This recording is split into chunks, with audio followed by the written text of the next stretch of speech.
I just need money and vibes, don't need none of that toxic shit. Yo chat, good morning. Today is a new day, it's a new week. It's week 13 of 2025. You get what I'm saying? So it's time to set new weekly goals, new quarterly goals as well, because we're heading into the second quarter of 2025. Time is flying, and I'm ready. We ended off the quarter good. We learned a lot of stuff vibrationally with sales, and today we are focusing on dialing everything in. This week's focus is productivity and health. I've been dialing in at the gym, like the pull-up bar, the dip area. I've been doing actual workout splits instead of just doing a few pull-ups. So that's good. That's like locking my mind in as if I were in the gym, because my schedule's weird. I'm not going to get a gym membership because of it. So I'm outside and I'm actually going to the gym. That's one. The second thing I need to really dial in on is just eating clean. I don't want to be eating junk food. I don't want to be eating candy. And this week, it's not hard to lock in for 7 days. So my goal for this week at least is to stay 100% clean.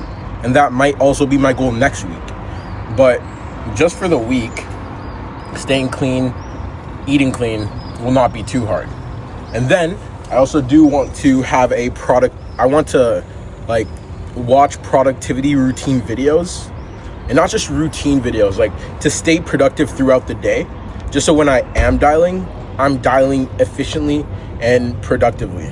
So I also am just locked in. So we're improving. We improved a lot in the month of March, and we're going to continue to improve. By the end of the day today, I'll reflect on this month as I usually do, figure out what I did well, what I could be doing better, and what I should really focus on in the month of April, and then keep on growing from there. Because when I realized the biggest thing, because I've been growing like this, let's say it's January, I do the reflection and I realized that I did this well, but in January I could improve my routine and organization. So I started using Google Calendar and Notion. Then it's February, I forget what I focus on, but last month I was just focusing on tracking my finance, which I kind of built the habit of doing. And then when I start, stacking, then I'll also maintain that and also continue to dial in on health. So that's how the month is going. I'm sitting outside right now. I'm gonna meditate for 10 minutes, then read, and then I'm gonna head to classes. I only have one class today.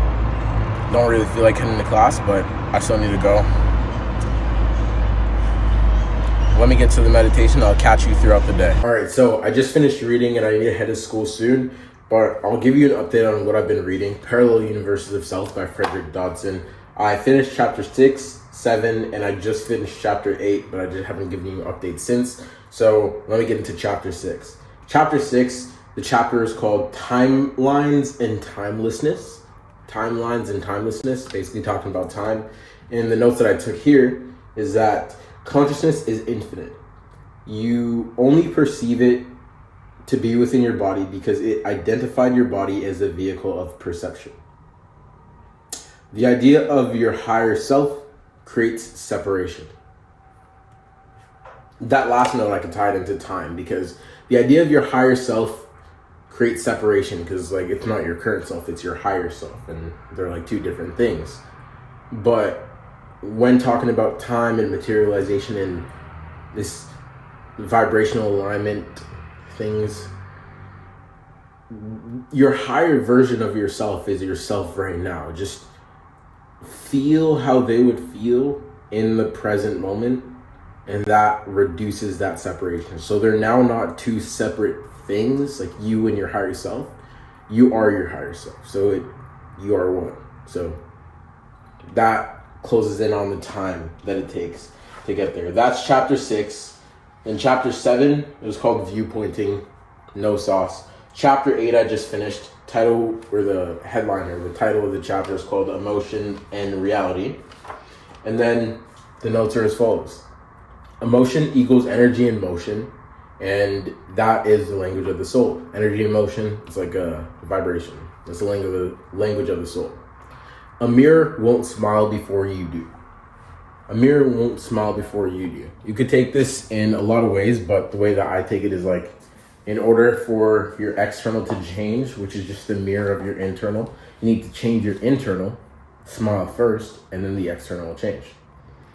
Next, I say, after feeling negative emotions, change your thoughts / beliefs or change your actions / surroundings. So your negative emotions are indicators that something needs to change. So ask yourself, what are you thinking? What do you believe?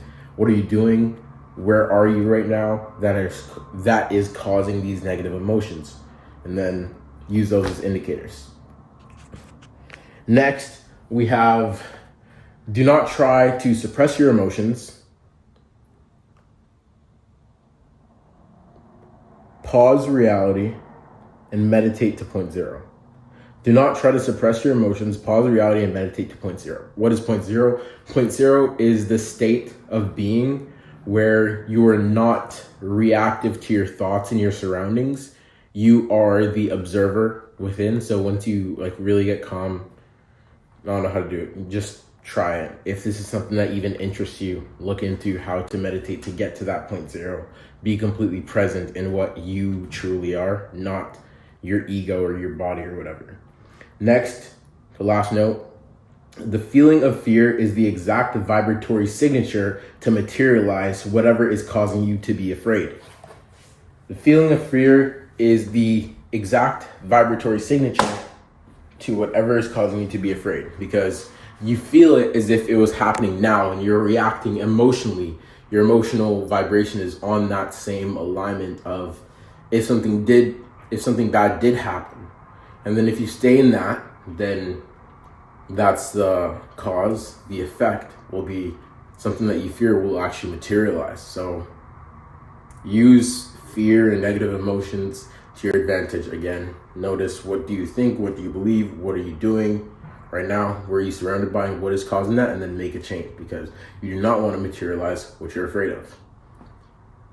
Anyways, let me head to class. So cool. We got to the spot, and I can't lie, I did not want to come today. But now that I'm here, I feel like I have to, because I'm not going to let myself leave until I do. We're going to hit legs. So we're going to do like a little warm up. Then we're going to get to it nevertheless, bro. Let's lock in. We're staying locked. And one thing that I noticed that can help my productivity is just my perception of dopamine, because dopamine is a reward drug. So when I'm dialing and watching podcasts or YouTube videos, that's giving myself dopamine, even though I haven't necessarily gotten the reward. It's artificial, is what I'm saying. So that's what I'm trying to do. It's a new week, so we got new goals to focus on, but nevertheless, let's get to the bag. Yo, chat, what's going on? Back in the crib. I don't know when was the last time I recorded, but I'm dialing. I hit 50 dials. I have 2 sets. Right now, what I'm focusing on is not qualifying too hard about how much I have set aside, because that builds unnecessary sales resistance. If they have money, I'm gonna book them on. But nevertheless, I'm chilling. I hit $50, which means I'll do 50 push-ups, because I hit legs and core today. And then we'll stay working. But I have this here, $1,000 a minute. That's my internal vibration. So I'm looking forward to seeing how the rest of the day goes. It's gonna be very good. I feel it. Let's get it. Yo, chat, what's going on? I am wrapping up for the day. I was dialing, and the goal for today was not how many dials I could do, but how many appointments I could set, because that's more of a quality metric. I feel like dials are vanity metrics. My goal was 5 sets, but I got 6. So I said, let me call it a day, because I was tracking my sleep yesterday and my sleep was not the greatest. I got some app and I was like, I don't get much deep sleep, so I don't know what I can do about that. But yeah, that's that. I changed my approach to setting. Instead of financially qualifying and tying them too hard down for the investment, I basically just booked them if they had money. I guess I don't need to tie them down into the investment. This is me looking back at it in hindsight. Instead, I could still tie them down on the mentorship, which is something that I would need to do. because I don't want to ask how much they have set aside for a mentorship on a setting call. Like, bro, because if they say 4 or 5K, then I might as well just send them a link on the setting call. It's a closer's job, and I need to understand that. I need to prime them. I still need to gap them. And I'm gapping very differently. I am gapping their current situation and their pains and asking, problem awareness questions. That's something I need to do some research on. Problem awareness questions tomorrow. Let me write that down so I don't forget. Problem awareness. Okay, I already did. And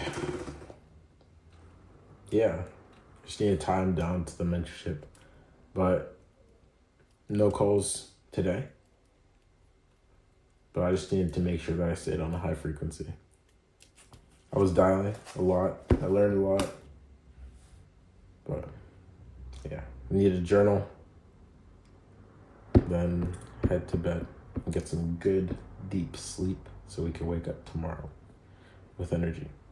I appreciate you for watching today's video, and I'll catch up with you tomorrow. Peace out.